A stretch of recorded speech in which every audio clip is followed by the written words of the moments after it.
આચાર્ય બનેલા પદ્મદર્શનજીનો પ્રથમ દિવસે જ વેસુમાં તપોવન ગુરુકુળ બનાવવા સંકલ્પ લેવાયો।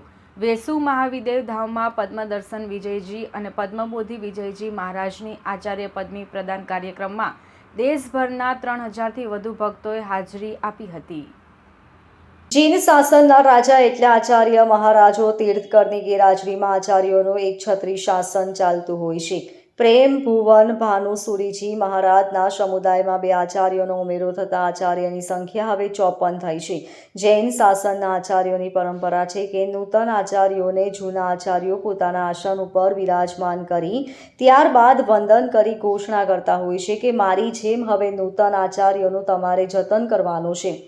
પદ્મદર્શન વિજયજી મહારાજે જણાવ્યું હતું કે શાસન સમાજ કે સંસ્કૃતિ ઉપર આવતા આક્રમણોની સામે માર્શલ બનીને સુરક્ષા કરવાની સંપૂર્ણ જવાબદારી આચાર્યની છે। સૂરી મંત્રનો પટ, નવકારવાળી નૂતન આચાર્યોનું નામકરણ, ગુરુ પૂજન અને કામલીની ઉછામણી બોલીને ભક્તોએ લાભ લીધો હતો। બંને આચાર્યોનું નામ આચાર્ય પદ્મદર્શન સુરીજી અને આચાર્ય પદ્મબોધિ સુરીજી નામ ઘોષિત થયું હતું।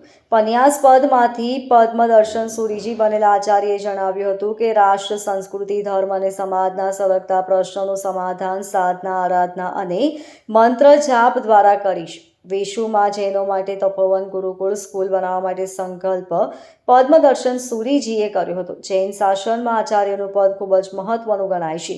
દીક્ષા બાદ મુનિ, પછી ઘણીવાર પન્યાસ ઉપાધ્યાય અને પછી આચાર્યની પદવી મળ્યા બાદ ગચ્છાધિપતિની પદવી મળી છે। આચાર્યો ઘણા બધા હોય છે પણ દરેક ગચ્છમાં એક ગચ્છાધિપતિ પણ હોય છે। Bureau report, LK star news, Surat.